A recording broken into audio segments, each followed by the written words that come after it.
down to business.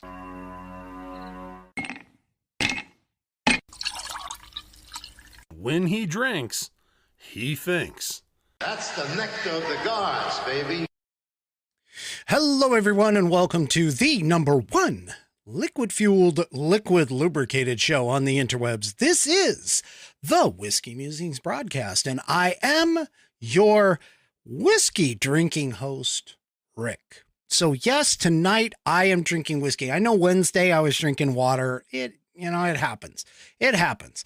But tonight I am drinking one of my top go-tos.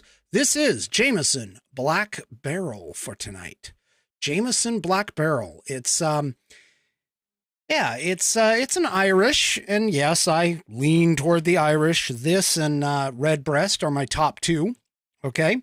But that being said, enjoy whatever it is that you would like. That's the neat and cool thing about here in America. If you like beer, drink beer. If you like vodka, drink vodka. If you like, gin, drink gin. Holy crap, I don't like gin. I'm going to tell you that right now. I don't like gin. Okay, now. Oh, thank you, Daybreak, for the good lighting part. I appreciate that.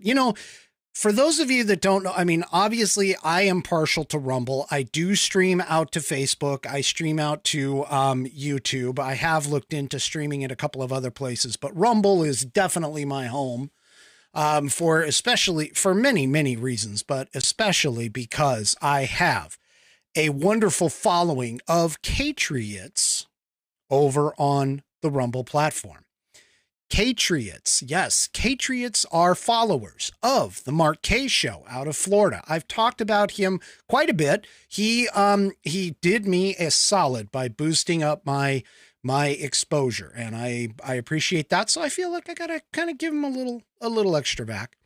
Now tonight, Wednesday, I kind of talked a lot about the Twitter takeover and so that kind of stuff. I've got a little bit about that tonight, a tiny little bit, because we had something happen on Thursday that I think it was Thursday or maybe Friday morning, but it had to deal with the Secretary Mayorkas of the Department of Homeland Security. And I hope I'm pronouncing his name correctly. But anyway, he was talking to a Senate committee meeting, and he let something slip.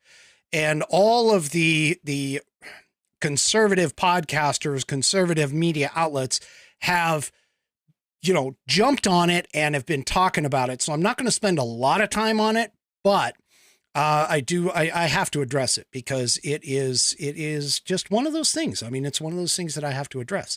Also tonight I have a poll that was put together. Now, I'm not much into polls. I really am not, because realistically, it depends a lot on how the question is asked, the gathering of the information, so on and so forth. And,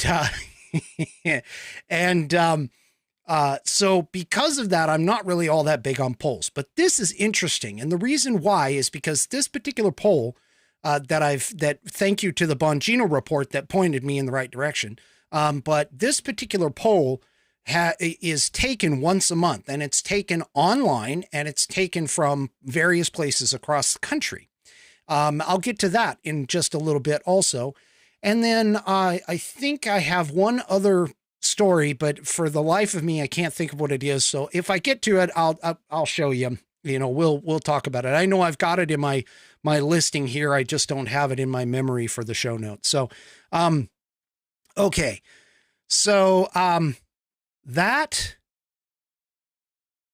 okay. So, sorry, I'm watching the Rumble chat. I do see the other chats. I've finally got that working. I don't know if you remember, I talked about that last Saturday, but I did get that working. So if you are on Facebook or YouTube and you want to throw something in the chat, I will see it now rather than just kind of having to switch windows back and forth. And I can also pull those up so everybody else can see them. And I'll give you an example of what I'm talking about is what I'm talking about here. And that's right here. So as you can see over here, oops, over here on my, yeah, there we go. I got to get the right side. Over here on my right, you can see the chat. That's where everybody is. And as you can see, it's full of a bunch of Rumble chats, which is cool. Okay, back to the program. Just want to pass that up. All right. So I do have that working. That's pretty cool. And I know I like it. Maybe I'll bring it up, as far as the feed going, or as far as the chats go. Maybe I'll bring that up, you know, in the future sometime, you know, if we get to a point where I need to bring that up. But otherwise, I can see all of them and I can grab them appropriately, and put them up. So let me go ahead and do this. For tonight's episode, we are going to go to the Institute on the Constitution, because we are going to discuss a constitutional piece. So, for the Institute on the Constitution was established in 2004 as a 501c3 nonprofit with one mission: to restore the constitutional republic through grassroots education. All courses and materials are developed using primary source documents and taught from the American view of law and government as defined in the Declaration of Independence in the following 3 key points. 1, there is a God. 2, and 3, the purpose of offers the opportunity to educate yourself on our most founding precious document, the Constitution of the United States. They also provide tools to educate your community and get involved with local government. Start by taking their free U.S. Constitution course and go from there. Use my affiliate link, theamericanview.com/# Whiskey Musings to sign up. By the way, that link is in the description below. But theamericanview.com /# Whiskey Musings to sign up. And while you are there, take a moment to look through their other course material and information. My affiliate link, once again, is theamericanview.com /# Whiskey Musings to get great content to learn about our historical founding and support the show in the process. That's theamericanview.com /# Whiskey Musings. Go check them out today. And of course, just as you've already seen this, but I'm going to pop it up again because this is very important, is to have a copy of the Constitution of the United States. This is in a nice saddleback leather cover, and, you know, looks absolutely awesome. And then, of course, they go and bind it by doing stitching. You can see the stitching right there, and it goes all the way through, and even in the saddle leather. It's absolutely wonderful. It is buddy tested and buddy approved. All right. Thank you, Institute on the Constitution, for allowing me to be an affiliate. And we'll move on from there. Now, hold on just a second. Well, actually, I could probably just set this right here. All right. Now, we'll move on to the next piece of our show, which is On This Day in American History.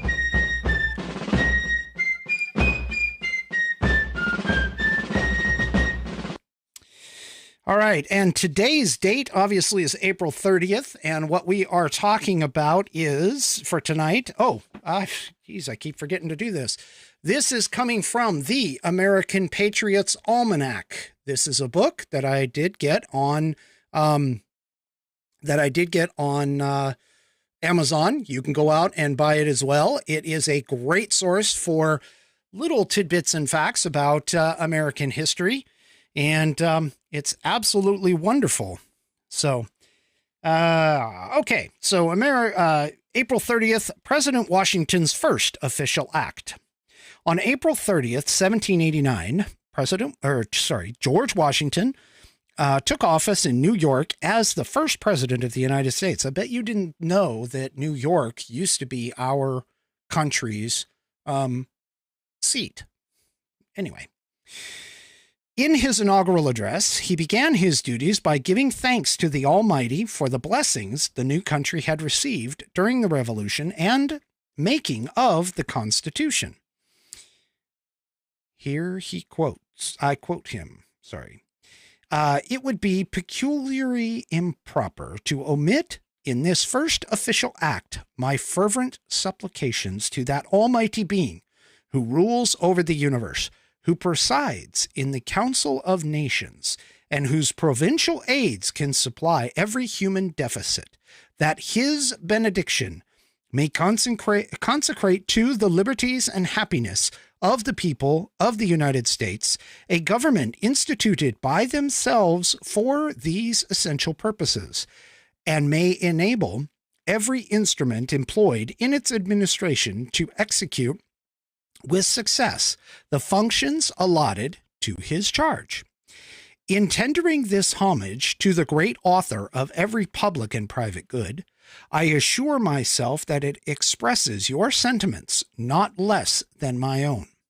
No people can be bound to acknowledge and adore the invisible hand which conducts the affairs of men more than those of the United States. Every step by which they have advanced it to the character of an independent nation seems to have been distinguished by some token of provincial agency. And in the important revolution just accomplished in the system the tranquil deliberations and voluntary consent of so many distinct communities from which the event has resulted cannot be compared with the means by which most governments have been established without some return of pious gratitude, along with a humble anticipation of the future blessings presage. Now, I want you to take note of a couple of things. The argument has been made that America is not a Christian nation, that we were founded upon other principles. But in this very first address by the very first president of the United States, he not only calls out the almighty being, meaning God, he also points out the need for us to thank him for providing the information and providing the ability to create this great nation of ours. You cannot, I'm sorry, but you cannot tell me in any way, shape, or form after reading that fact and that missive, Washington, that we are not a Judeo-Christian formed country. Okay? You cannot do it. I'm sorry. You cannot say that we are not formed in the Judeo-Christian belief. Now, all right. So moving on here, let's go ahead and so first of all, I can tell you I am still I'm still suspended on Twitter. Not like I really care, but it does tend to give me a little bit of a problem. But anyway, the key here though is that, you know, Elon grabbed Twitter. He put together and when he did, essentially set off a hornet's nest of all the people who have been against, well, no, this is odd. Okay. All the people that have been against, our country. He set off and against the idea of free speech. Did I lose internet? No, it doesn't look like I lost the internet, which is good. Okay. And I'm sorry. Well, now I see why there was an issue. Okay. Well, this is so I've noticed the audio portion of the program has bounced. It did that last week. Interesting. Anyway.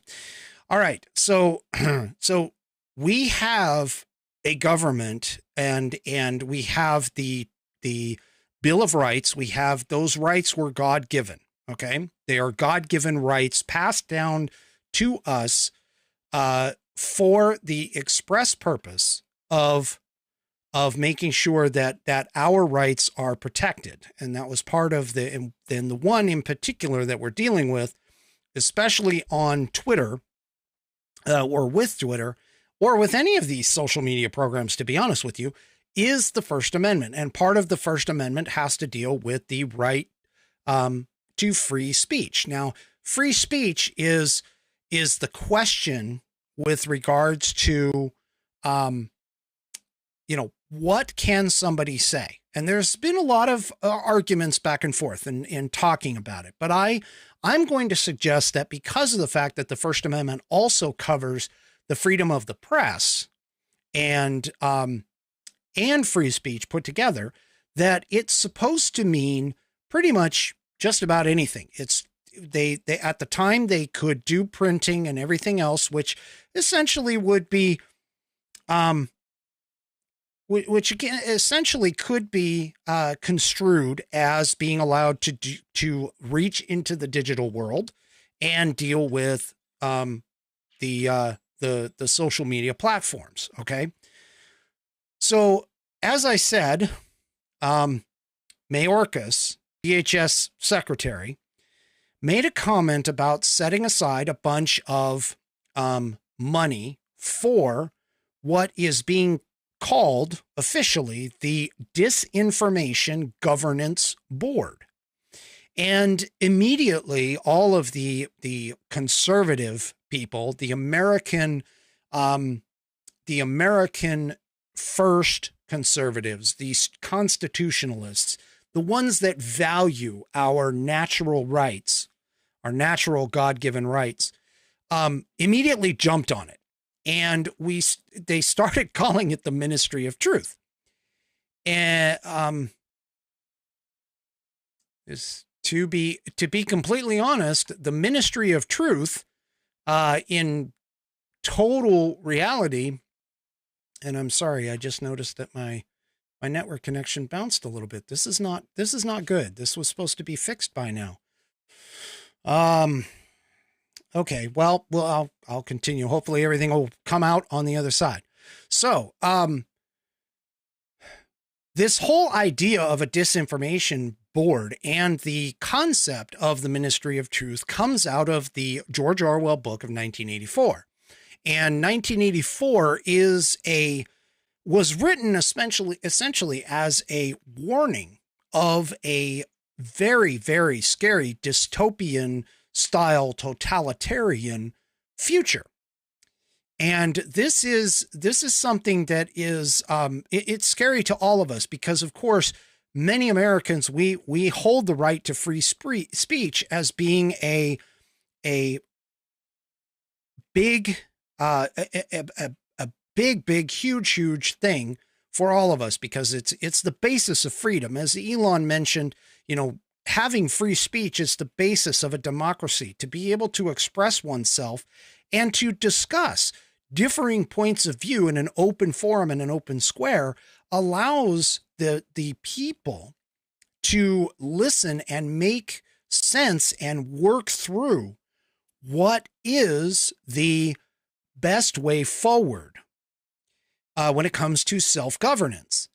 And unfortunately, I mean, if you've read the book, I just went through and reread it again here recently, but the Ministry of Truth inside the book, and I'm not going to give away any spoiler alerts, I don't think, but the Ministry of Truth, okay, here we go. I got to put this up.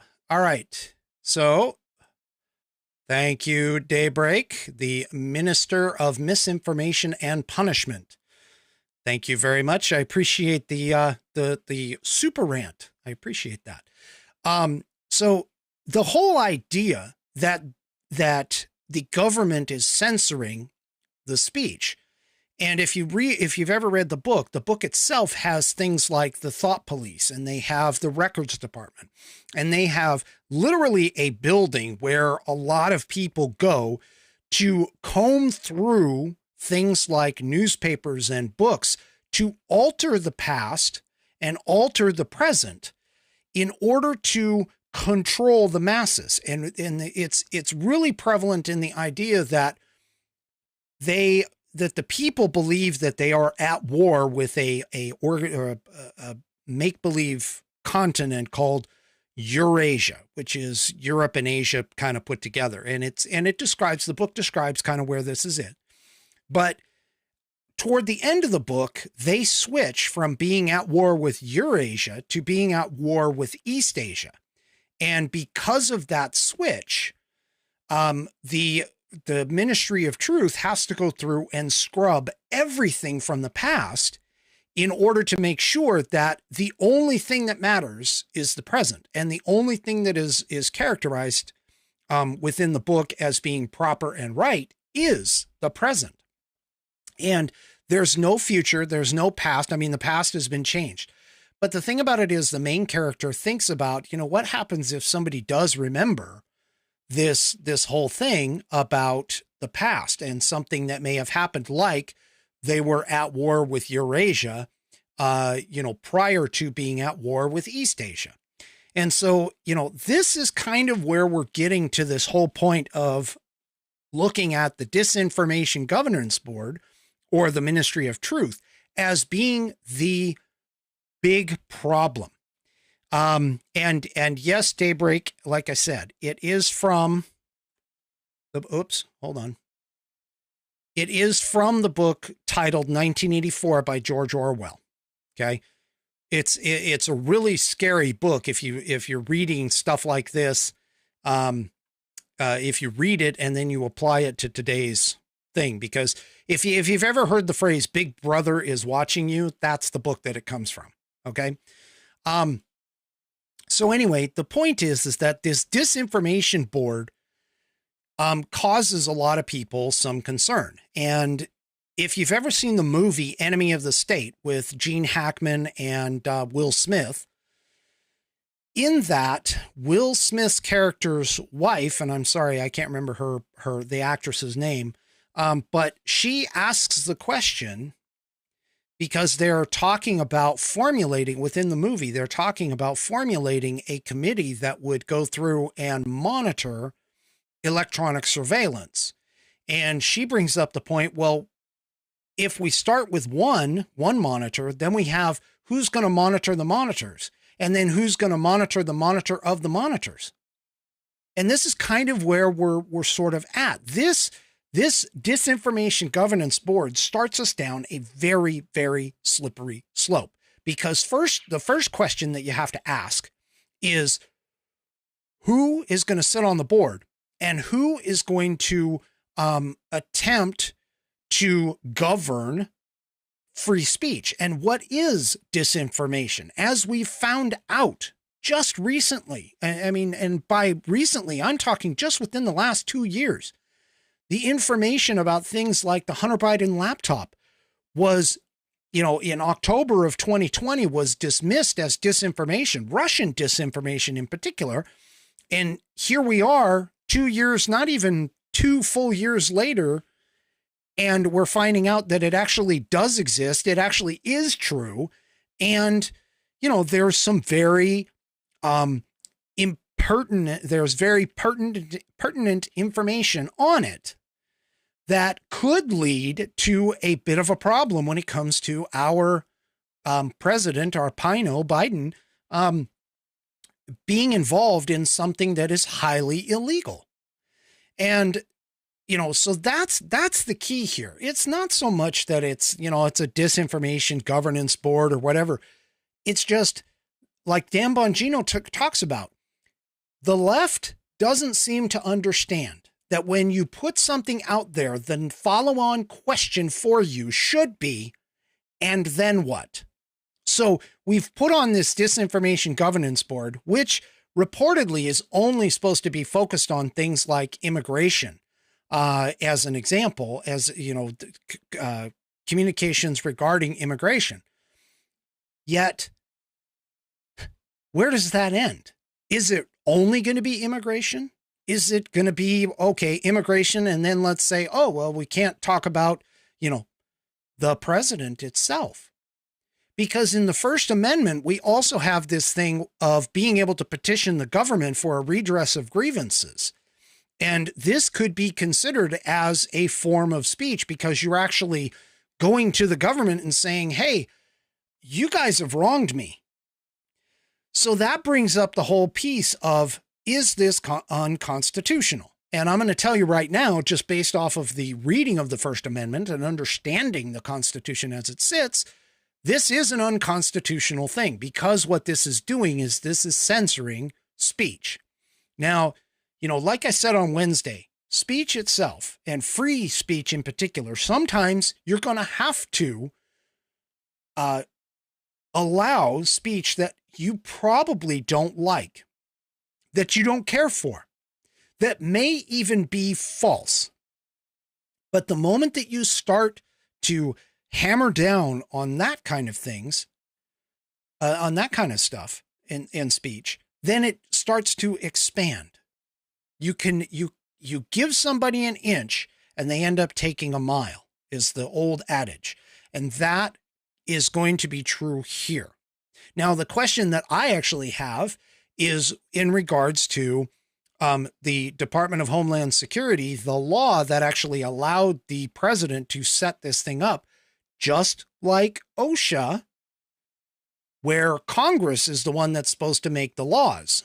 And so if Congress doesn't make the laws, okay, or doesn't specifically pass its powers to a regulatory agency, then it is specified that regulatory agency can do this, that is unconstitutional.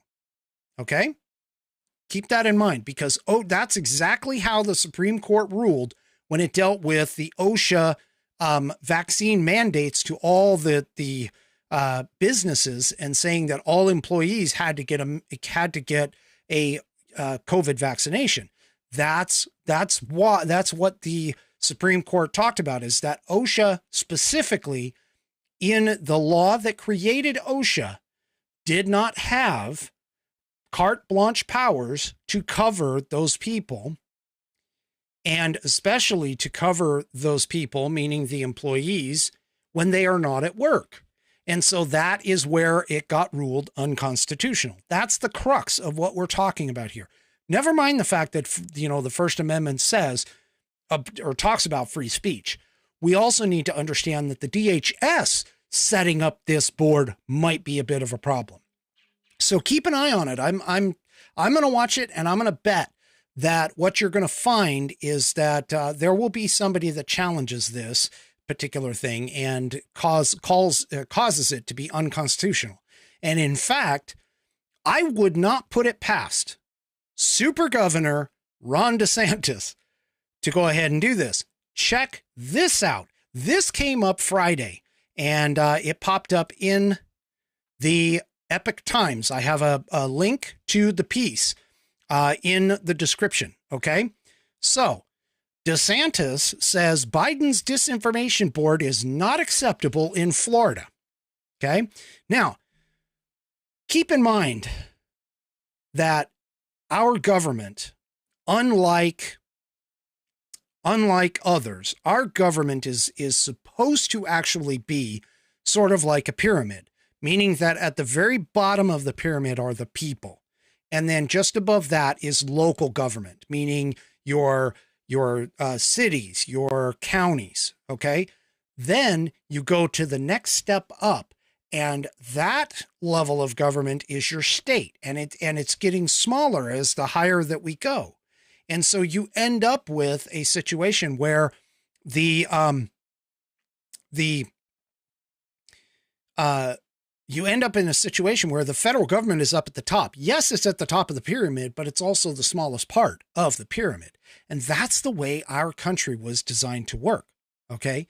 But, DeSantis, I'm going to tell you, Ron DeSantis is probably the best person to go with this. He is probably the best in terms of governors who have figured this out, who have talked about it, who he knows, he just literally knows how to utilize the Constitution in such a way, the way that it was intended. And, I'm going to tell you, he is just absolutely incredible when it comes to that. I do not have any problem with Ron DeSantis. I wish we had a lot more governors who were as well read as him.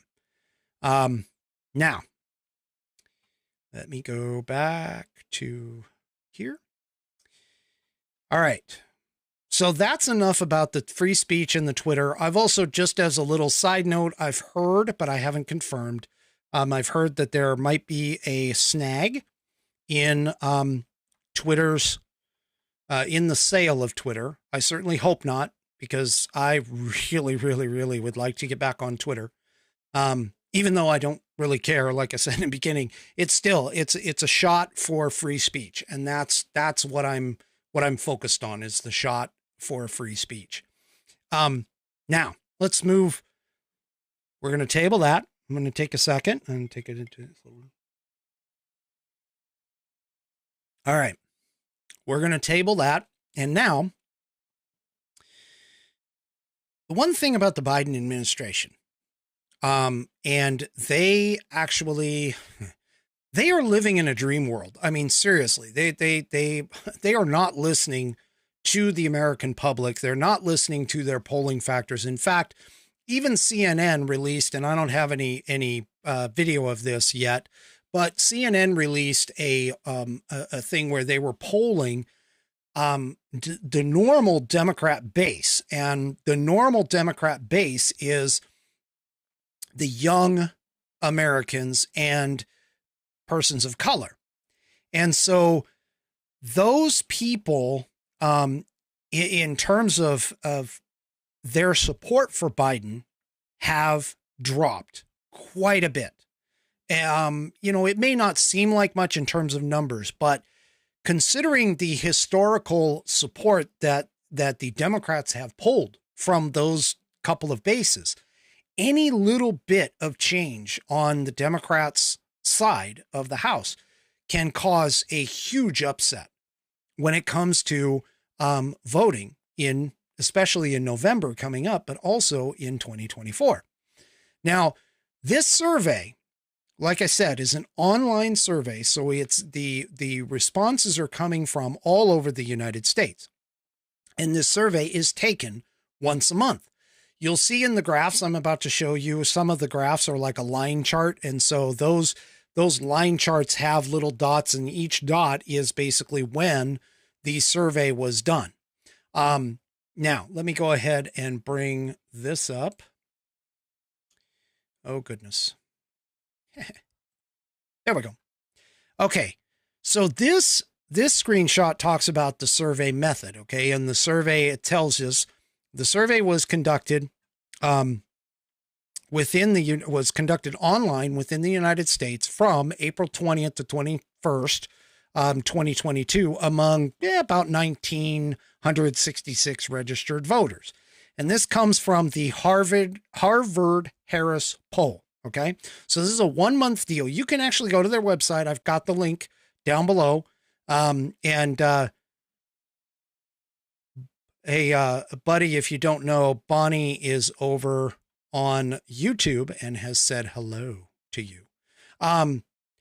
So the survey was conducted just earlier or late last week. Okay. And it's the results themselves. What they got back was weighted for different things. And see, this is kind of the reason why I'm not really too fond of polls. But the results were weighted for age within gender, region, race, ethnicity. Wow, I couldn't say that. Marital status, household size, income, employment, etc. You can kind of see the whole thing in the screenshot. Okay. And then they did some score weighting to adjust for the respondents' possibilities, whether or not they're online or not. And it came up with some serious information. And before I get moving on to that, let me just see something right quick, because Daybreak actually came up with a awesome point here, that the primaries and local runoffs of all elections matter. Bonnie, check this out. Buddy says he's banned from YouTube. I don't know what you did, buddy, but that's funny.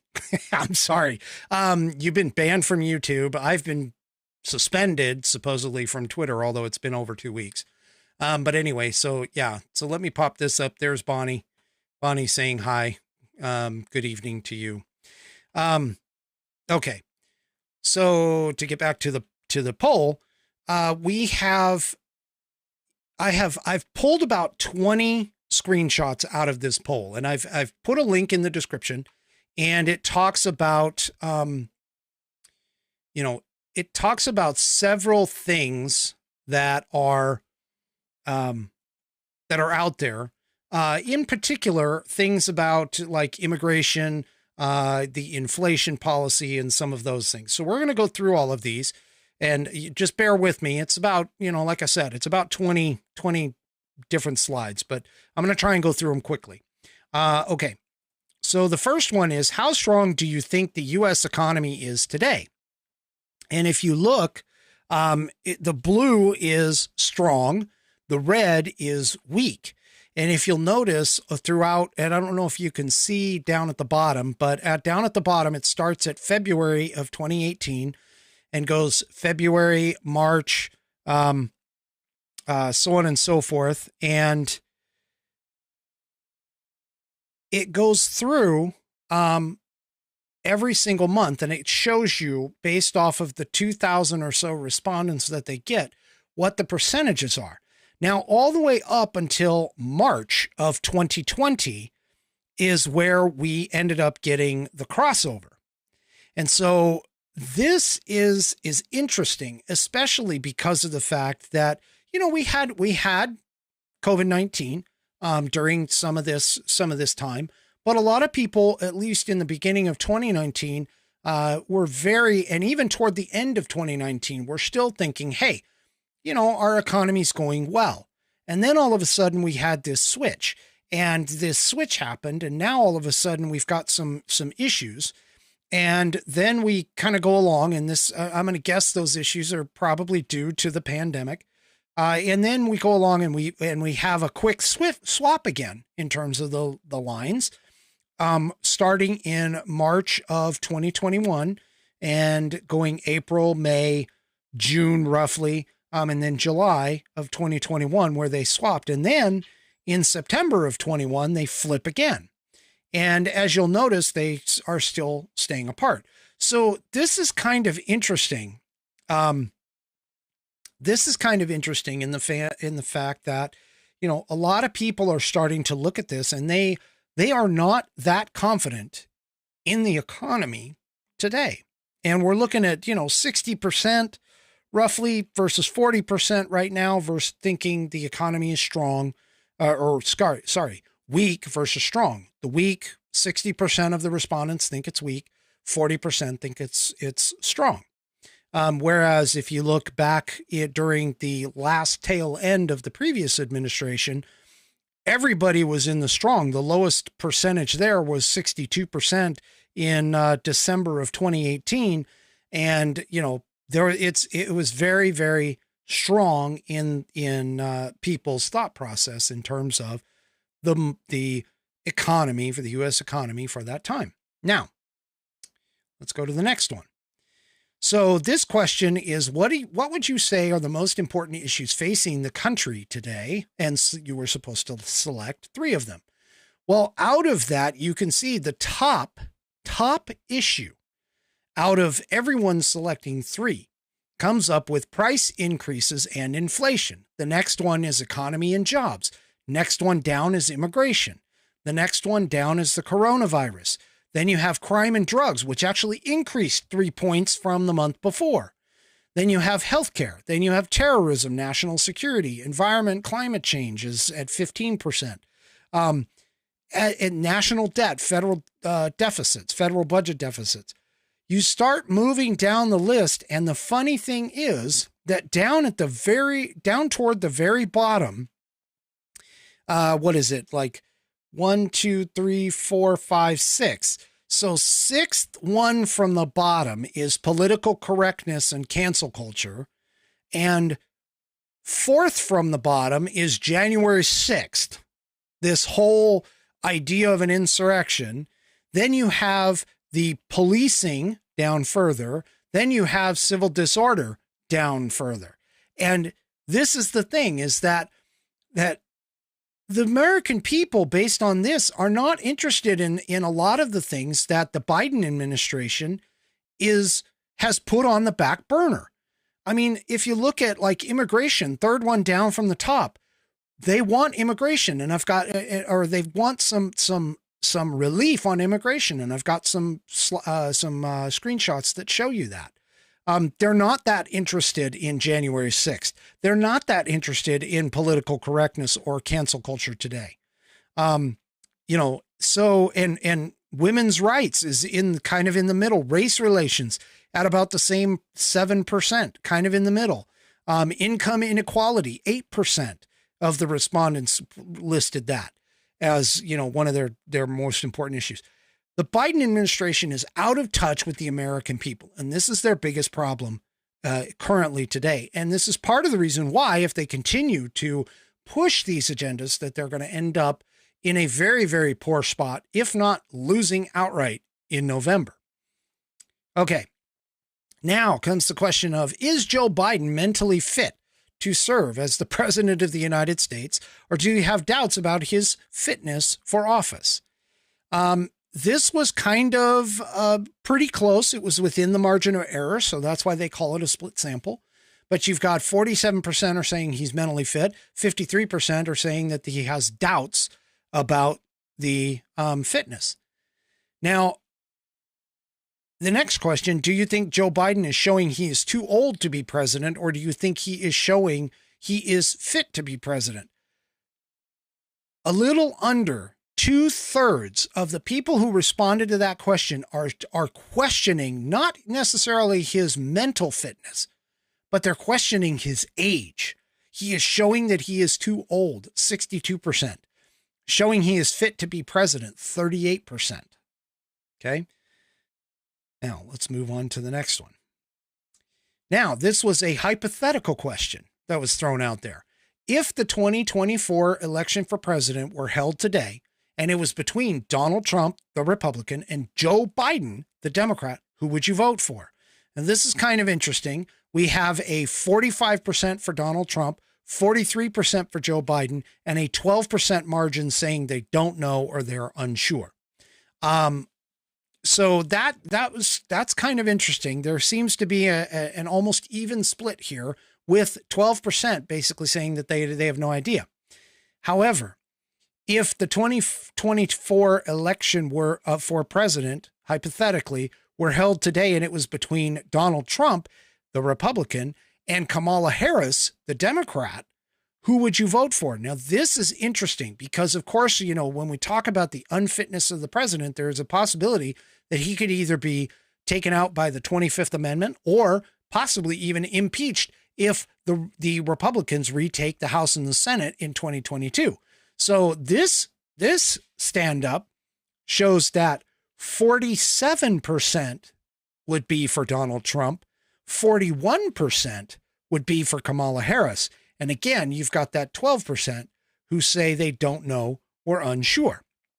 Now, this is interesting that head-to-head with Joe Biden, Trump barely pulls it out. But against Kamala Harris, he gains about 5 points or so, 6 over her. So that's kind of an interesting statistic that I thought you'd be interested in tonight. Now, do you think Joe Biden should continue to press for significant expansions in entitlements, or should he instead look to become more fiscally responsible? So out of this chart, 64% in the red say that they want him to look to become more fiscally responsible. 38% said continue to press for entitlement expansions. Now, the next chart over on the right side says, do you favor or oppose trying to reach a balanced budget, or is that not necessary? 80% of the respondents said that they favor reaching a balanced budget. So that means his whole spending spree that he's going on is 80% of the people don't want to see this anymore. So that whole Build Back Better plan that he's been trying to push, get rid of it.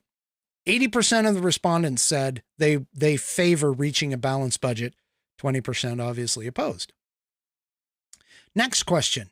Should President Biden continue to block the Keystone Pipeline or allow the pipeline to be built? 65%, almost 2/3 of the people who responded said continue with building the Keystone Pipeline. The next question over here is, should President Biden keep his current energy policies or modify them to make the transition from fossil fuels slower and to encourage energy independence? 61% stated that they wanted Joe Biden to make the transition slower and to encourage more energy independence. 61% wanted to modify his policies. 39% said keep everything the same. So even with his whole idea of doing EVs and everything else, he's not in line with where the majority, if you really want to look at this as a democratic system, he's not in line with the majority. Now we're a constitutional republic, so I'm just going to toss that out there. But the wants and desires of the people that he keeps talking about with regards to fossil fuels and green energy and electric vehicles and everything else, that's not what the people want. The people are not doing this. Okay. We're not, the general public is not interested in this stuff. Now, should President Joe Biden double down on the ideas of Bernie Sanders and Elizabeth Warren or move more to the center on key issues? This was fascinating to me. Over 2/3 of the people, 69% of the people who responded, they want him to move to the center. And, Ben Shapiro talks about how Biden was not elected as a mandate to do all of these crazy things.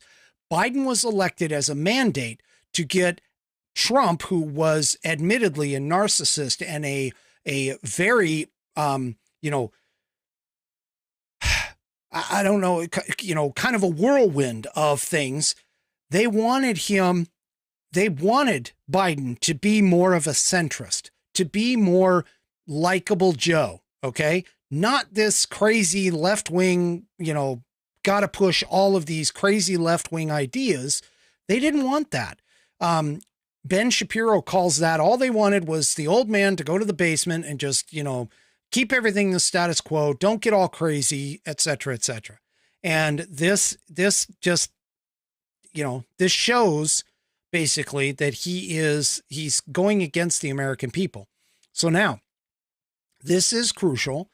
Do you think the Democrats or Republicans will control Congress after the 2022 midterm elections? 57% of the respondents say the Republicans are going to control Congress. 43% said the Democrats are going to control Congress. Now, I'm going to point this out. You cannot rest on your laurels for this. I mentioned this on Wednesday. We have got to keep pushing. We have got to keep pushing. We cannot stop. We cannot let up. We must vote. We must vote. We must vote. Primaries, local elections, national elections, state elections. We have got to get these people out. We must get out and vote. That is the biggest thing. The statistics show that only about 60% or so of people actually get out and vote.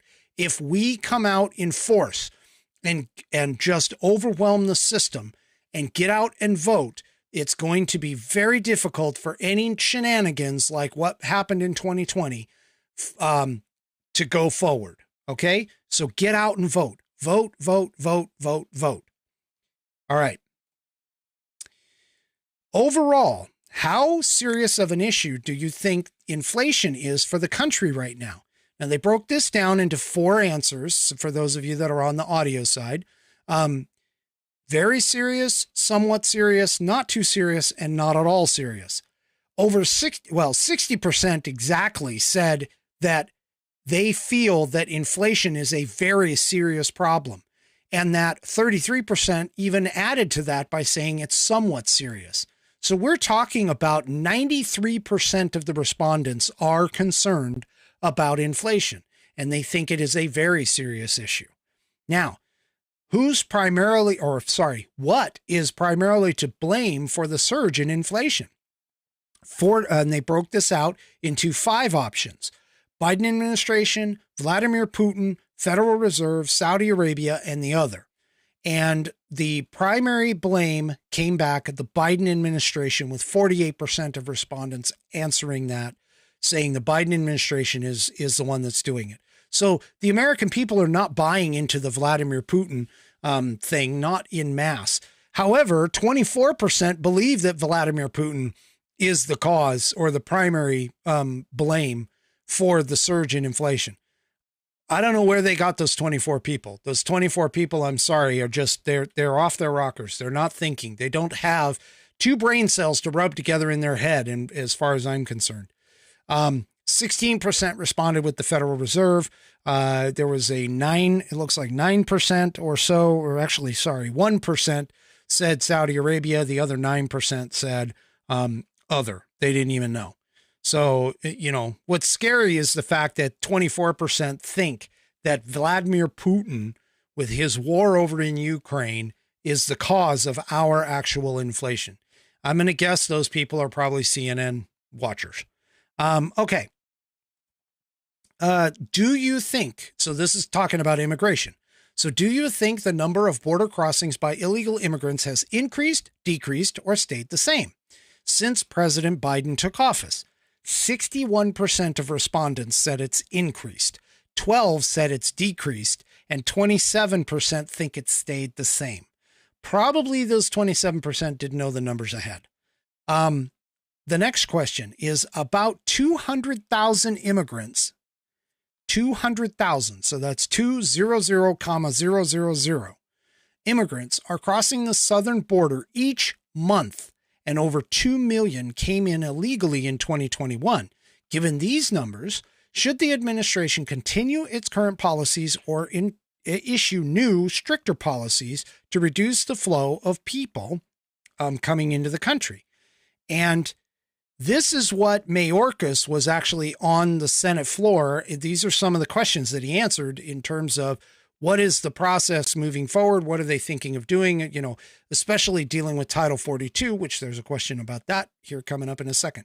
But to that question about all of those additional people coming across the border each month, people responded, 62% of the respondents said they need to issue new and stricter policies to reduce the flow of people across the border. 38% said continue the current policies. Now it's 62%. So almost, not quite, but almost 2/3 are saying that we don't have our southern border and our immigration under control. That's basically what that is saying. Now, next question. Do you think the Biden administration's executive orders on immigration encourage or discourage? So encourage or discourage illegal immigration. 68%, over 2/3 of the people that are out here say that his executive orders on immigration is actually encouraging people to cross the border, to bring illegal immigration in. 32% said it discourages. Next question, is the Biden administration creating an open border, or is it just trying to enforce immigration laws more humanely? I found that to be an interesting question. 54% said that he's doing it to create an open border. 46% said that they're enforcing the immigration laws more humanely. Now, this is where polling kind of gets into, because this is sort of vague. I mean, this you could infer a bunch of different things. So this is part of the reason why asking the question and understanding the question pieces are really the ones that you really have to watch out for when you're doing these polls, or even when you're taking these polls. All right. So this question came up and it says, are you confident or not confident in the Biden administration's ability to fight illegal immigration? They broke it up into 4 points: very confident, somewhat not confident, and not at all confident. So the very confident and the somewhat confident came up to about 40%. So 40% of the country think, or 40% of the respondents think that he's doing at least a decent job, that he can fight this off. So 40%, but 60%, and of that breakdown, 22% were somewhat not confident. The 37% were not at all confident. So out of the respondents that are out there, there is just an amazing amount of people who are basically saying that 37% are not at all that confident. So almost 40% by itself are not that confident, not at all confident that the Biden administration can actually fight illegal immigration at this point. All right. Now, this one's on Title 42. I told you it was coming. So Title 42 is a regulation providing that because of COVID, those who attempt to cross the border illegally can be sent to Mexico to wait for a court date.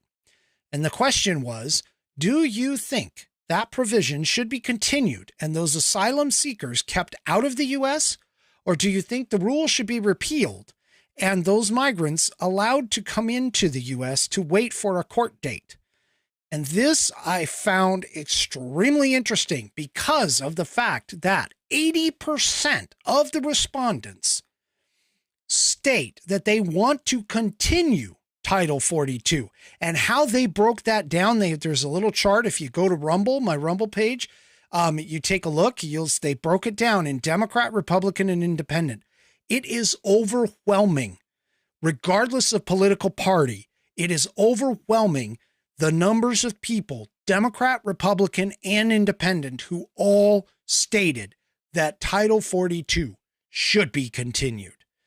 This is what the Biden administration should be watching. We shouldn't even be talking about removing Title 42 at this point. But they're not listening to the people. They're not listening to the constituents, which actually kind of brings up a point of taxation without representation. But I digress. Now, the next question, would you support a national bill providing more funding and resources for police to fight crimes in the cities, U.S. cities, or do you oppose such funding because of heavy-handed police tactics? This goes to the defunding the police, and this is part of the reason why the Democrat Party has moved on from the whole idea of defunding the police. Now, 76% support a national bill providing more funding and resources. 24% oppose that. Now, this next one, though, in terms of policing, is also interesting. Would you support or oppose a bill that helped communities hire 100,000, that's 100,000, new police officers? 78% of the respondents stated that they support a bill that would help communities hire more police, not less police, not defund the police, but more police. This whole concept of defund the police is a train wreck, and the Democrat Party doesn't seem to want to listen because they are hanging on to the idea that people want to get rid of police officers. They don't. This is obvious. Where the money comes from doesn't matter. And buddy, yes, I see. Police money is a local issue. I do agree with you on that. We shouldn't have a national kind of a national police force. We already do in the FBI. We can see how badly they screwed that one up. But the point is, though, that people support hiring officers. People support providing more funding for police. This whole defund the police idea died. It sucks. And why they would continue that, I have no idea. But that being said, this is what the American people want based on this poll, or the number of respondents. And I think that's been reflected in a lot of national polls as well. All right. Now, let's get to the Hunter Biden laptop. I've been talking about this. If you ever get a chance to read Laptop from Hell by Miranda Devine, do it. Just do it. I'm telling you, it is jaw-dropping how much information is going on. And the thing about it is that if that book had come out when it did, and we didn't have the corroborating evidence from not only other media sources, but also from Senator Grassley and Senator Johnson, I believe, and I'm sure Buddy's going to hit me up here as soon as he catches up. But this is important.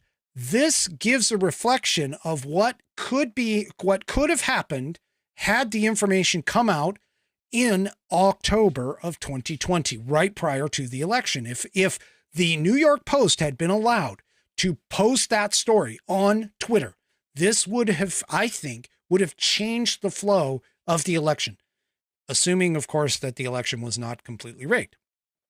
Now, do you think, this is the question, do you think that the Hunter Biden laptop is genuine or Russian disinformation? Well, 58% said that it is genuine. 42% think that it's Russian disinformation. Those 42%, I'm going to tell you, are CNN listeners and watchers. Now, the next question, do you think, based on what you have heard, that Hunter Biden was selling influence and access to his father, Joe Biden, or was he not selling political access? 60% of the respondents said that Hunter Biden was selling influence to and access to his father, Joe Biden. 60% of the respondents said that Hunter was doing this. 40% state that he was not selling political access.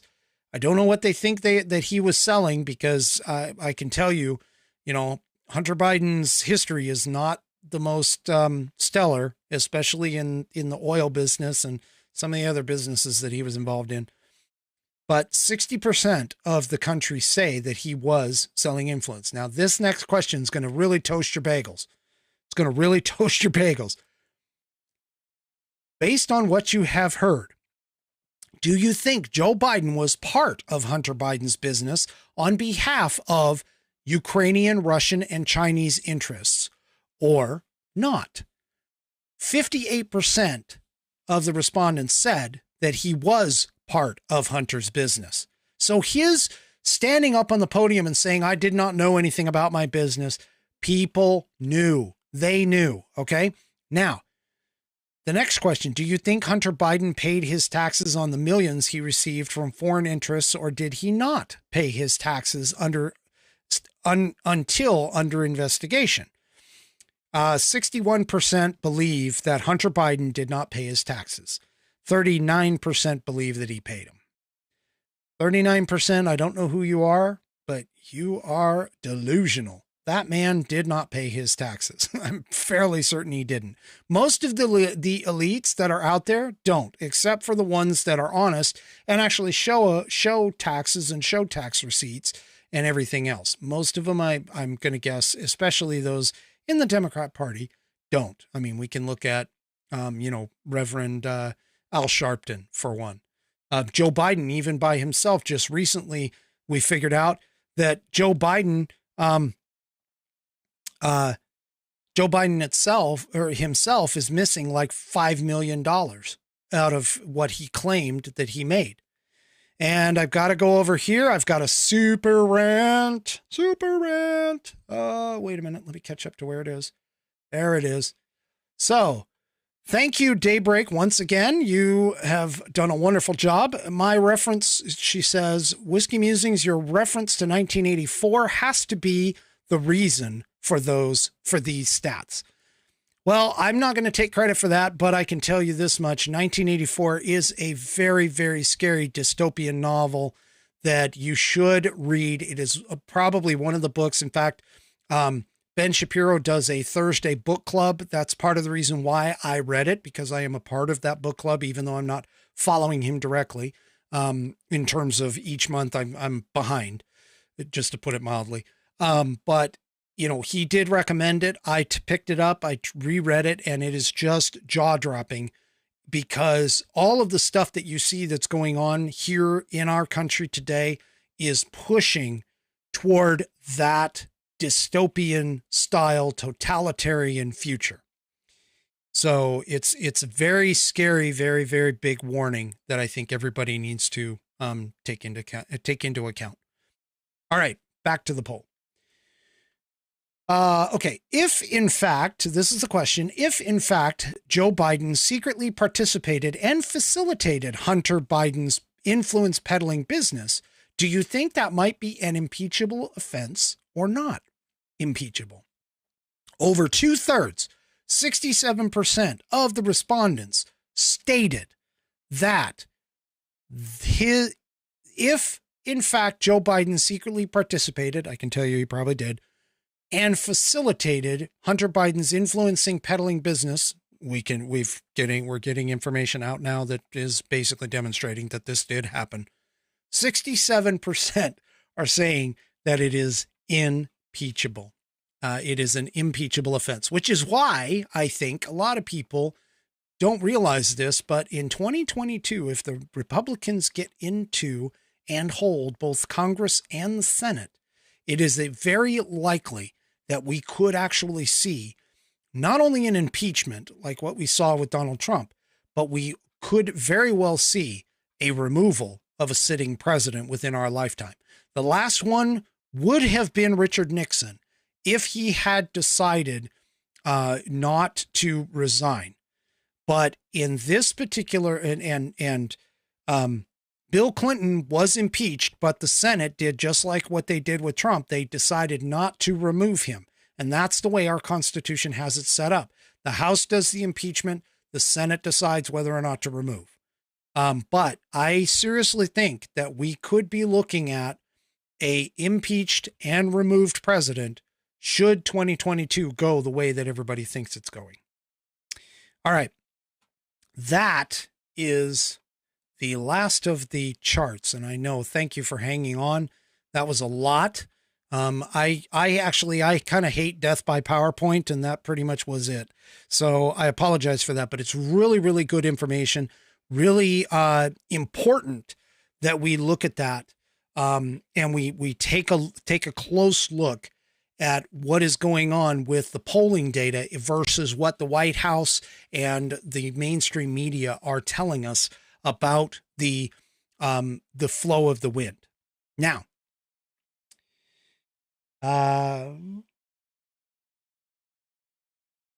going to take a second, take a sip of my luxurious libation right here. All right. So for my final one, and I see I'm over time, but I thank you for hanging in. I try to keep these to an hour, but sometimes I do go over.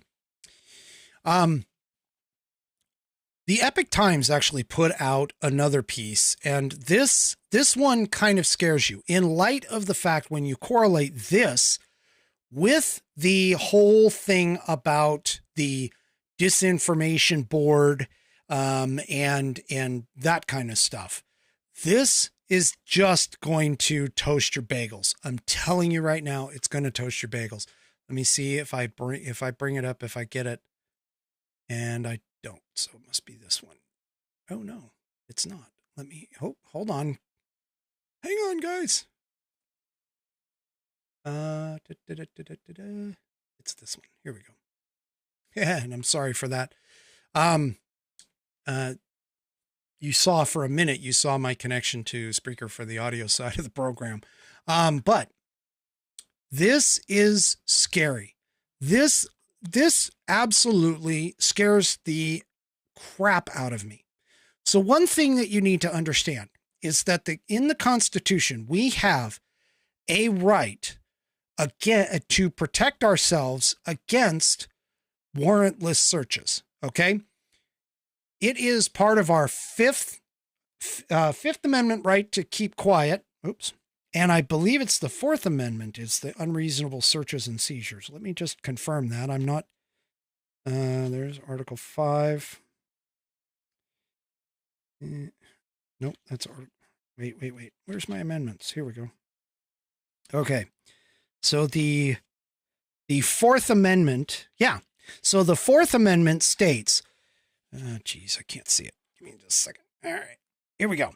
So the Fourth Amendment states The right of the people to be secure in their persons, houses, papers, and effects against unreasonable searches and seizures shall not be violated, and no warrants shall issue but upon probable cause, supported by oath or affirmation, and particularly describing the place to be searched and the persons or things to be seized. Okay. Now, this right here, and actually, Bonnie, I'm gonna pop this up. Check this out. So Bonnie, you asked, do I have my fax passport from Mark? And it's the Vax passport, by the way. Go back Wednesday and see it. But what I actually have is the Constitution from the Institute on the Constitution, one of my affiliates. And this is a nice leather-bound Constitution. So I do have a pocket Constitution. It's really great. Again, there's the stitching. It's just absolutely awesome. And you saw my green screen go crazy. But anyway, so yes, I have it. I do have it. Now, the thing about it is, though, is the Fourth Amendment protects us against warrantless searches and seizures. But in 2001, we allowed a thing called the Patriot Act. And the Patriot Act opened up the FISA capabilities of our intelligence agencies. Now, the idea of the FISA was originally for making sure that foreign entities, what they call non-U.S. persons, communicating into the country could have their electronic surveillance basically done on non-U.S. citizens. And when that occurs, okay, the Patriot Act expanded it and said basically that when that type occurs and the communication is with someone who is in the U.S., we have to mask their identity until comes such a time that it can be proven that they did something criminal. All right. But here's the thing. They can still snoop the electronic communications. And this is where this headline right here scares the bejesus out of us. Okay. FBI warrantless searches of Americans' data doubled. Not 20%, not 30%, not even 50%. We're talking a full 100% higher from 2020 into 2021. From the same period, one single year, it doubled in terms of their searches of Americans' data, not foreign entities' data. This is Americans' data. And this is, again, this is under the FISA warrant, so it's warrantless, or the FISA Act. This is warrantless searches, okay? This is crazy. This is absolutely nuts. And you know, you should go and check out my episode on privacy, because privacy, honestly, the idea of privacy outside of your own mind is completely dead. And even then, that's kind of questioning. I'm going to tell you right now, everything that we do online, when you search Facebook, when you search, do search terms, Google is a good example. They are so all interconnected that, you know, people have talked about this. You go and you connect and you say something or you search for something. And the next thing you know, you go over to Facebook, and now all of a sudden Facebook has an ad for that particular thing that you were just searching for. And you sit and you think to yourself, wow, this is cool. You know, that's fortunate. It's not fortunate, people. It is not fortunate. They are tracking and monitoring and watching all of the things that you do.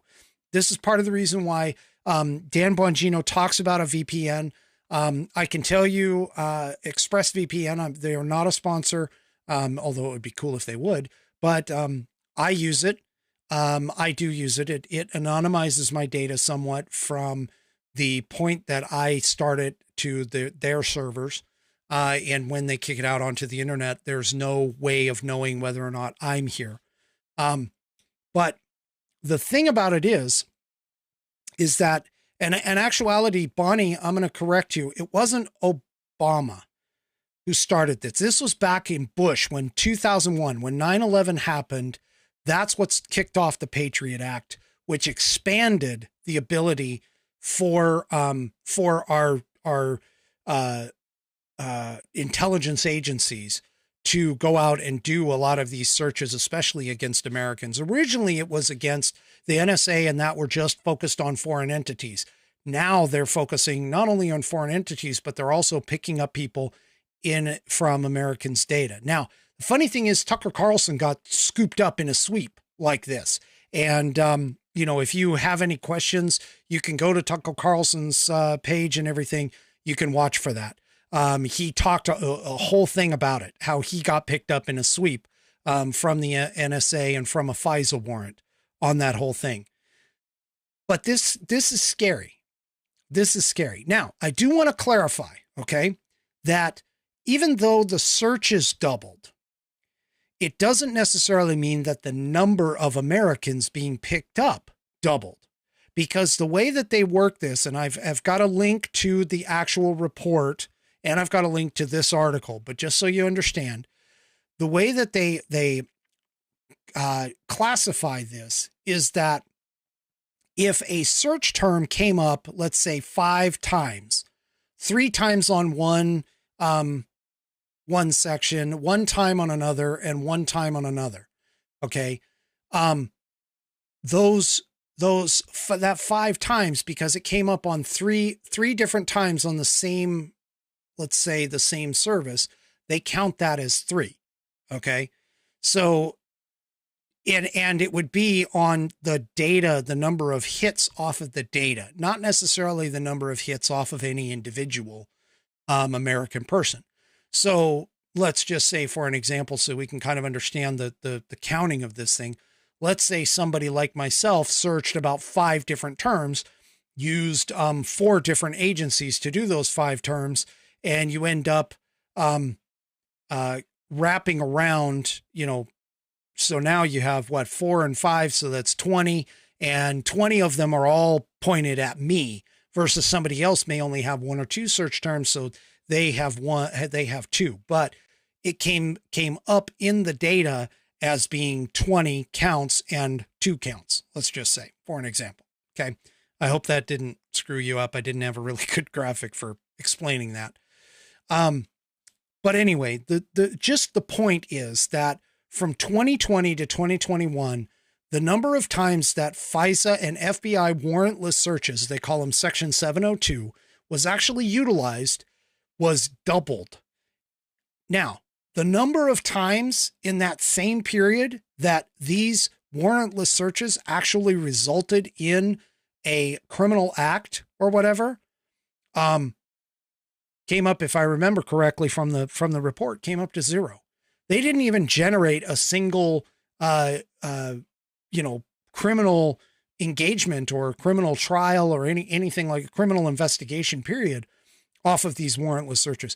So knowing that number, or even if it was maybe 1 or 2 out of the number that they have, and let me see if they pull this up. So here's the number. It was up 1.3 million from before. So they added 1.3 million from the earlier year. I mean, this is amazing. This is just shocking to me. It is amazing. Well, I shouldn't say it's shocking. But asked about it, a senior FBI official reportedly said in a press briefing that the 3.4 million figure from 2021 is certainly a large number. Well, no crap, it's a large number. It's like, really? No crap, it is. This is not something, I mean, it's stuff like this. The Foreign Intelligence Surveillance Act, that's what FISA stands for. It's stuff like this that goes against the 4th Amendment to the Constitution. And this is a problem. And this is part of the reason why they do the masking, because they think that, if we can just, hide the identity of the U.S. person, at least up until the point that, we can start to put together a criminal investigation on him and unmask them, which is what happened with General Flynn in terms of the unmasking. That's how General Flynn got picked up.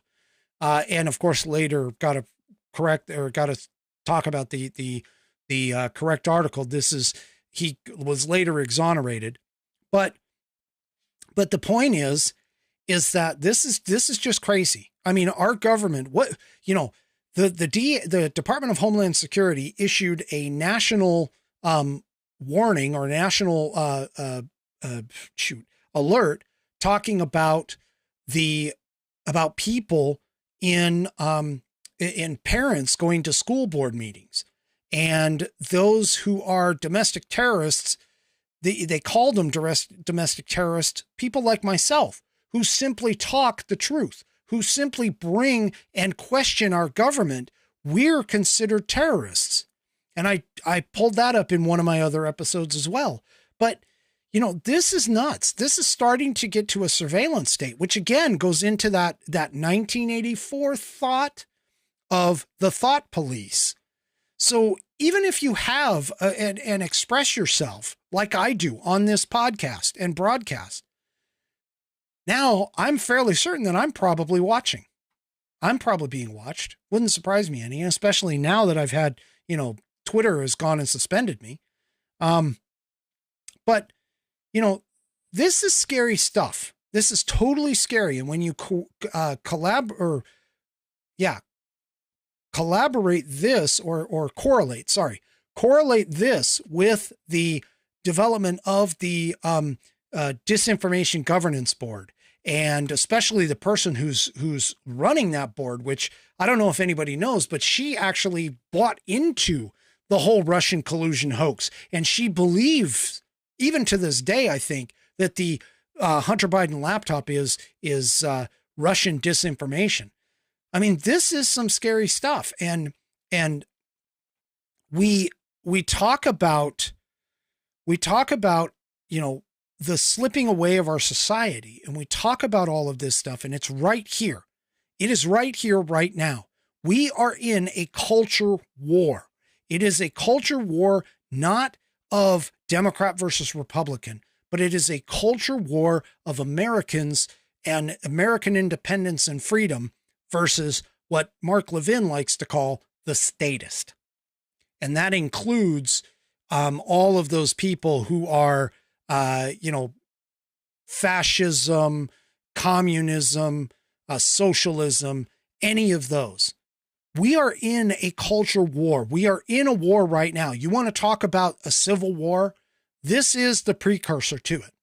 This is not the action, not the fighting, not the actual taking up of arms, but this is the beginning. This is the start. This is the preamble to essentially a potential armed conflict within our own country. We need to nip this in the bud as quickly as possible. We need to enhance and espouse actions like what Elon Musk is doing. We need to support the people who are interested in free speech. Chip Roy, Jim Jordan, even Ted Cruz to a minor extent.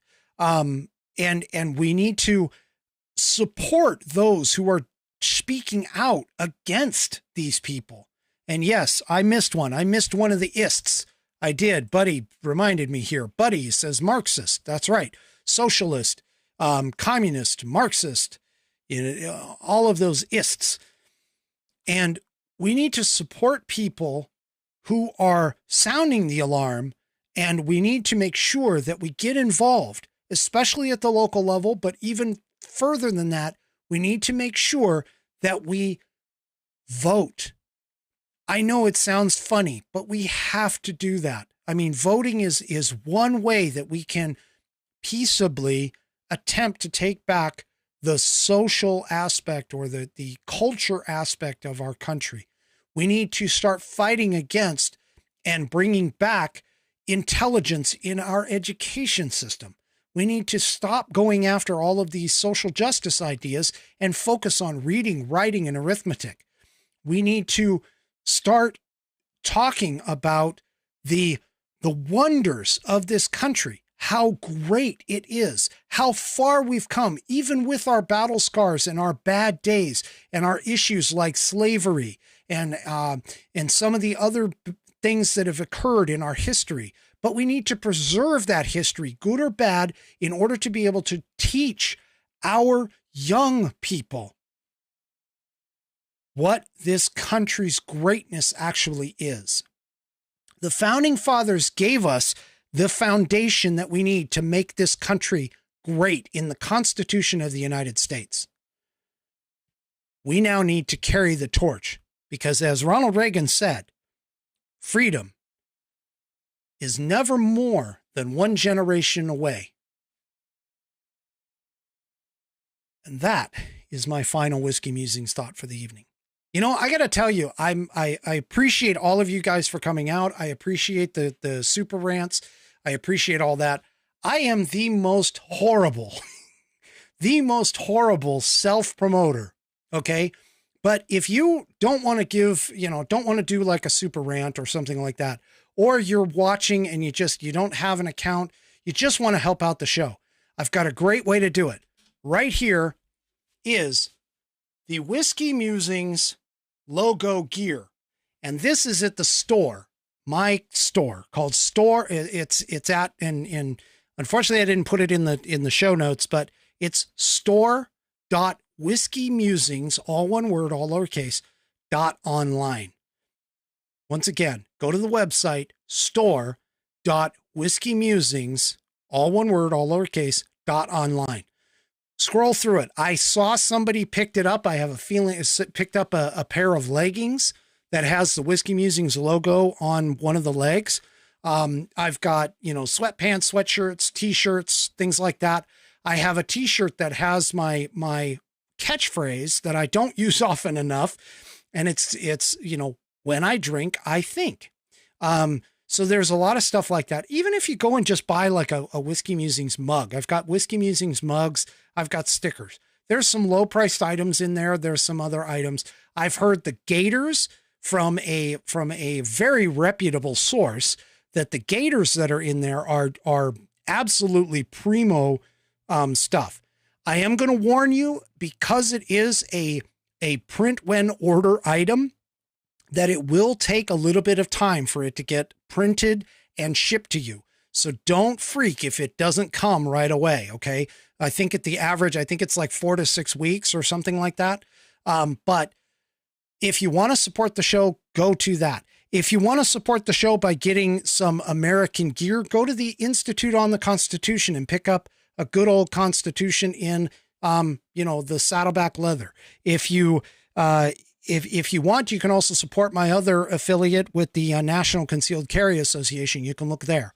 I'm trying to think of other ways. You don't even have to put in money. I'll be honest with you. You don't even have to put in money. I have 158 subscribers currently on Rumble. I want that to keep going up. I got a really big boost from the Mark K show, and I appreciate that from all of them.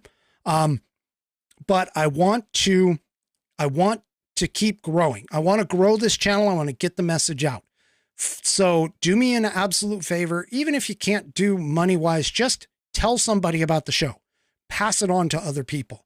I'd like to see more people come.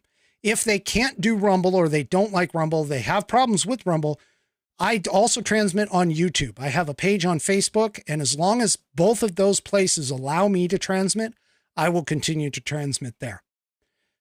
Thank you ever so much for holding in with me. Let's pray for our country. Let's make sure that we take it back in November by getting out and voting. Vote for your congressman, vote for your state representatives, vote for your senators, all of the people that are up, and make sure that you vote for American First candidates and strict constitutionalists. We don't want any more rhinos. And that's all I have. We'll see you Wednesday night at 5 p.m. Pacific, 8 p.m. Eastern. That's my new transmission day. I've got a new day on the week. So I transmit both Wednesday and Saturday. Come and watch Wednesday night. That's the next transmission. Right here on the Whiskey Musings broadcast. Good night, everybody, and thank you for joining. We'll see you on Wednesday.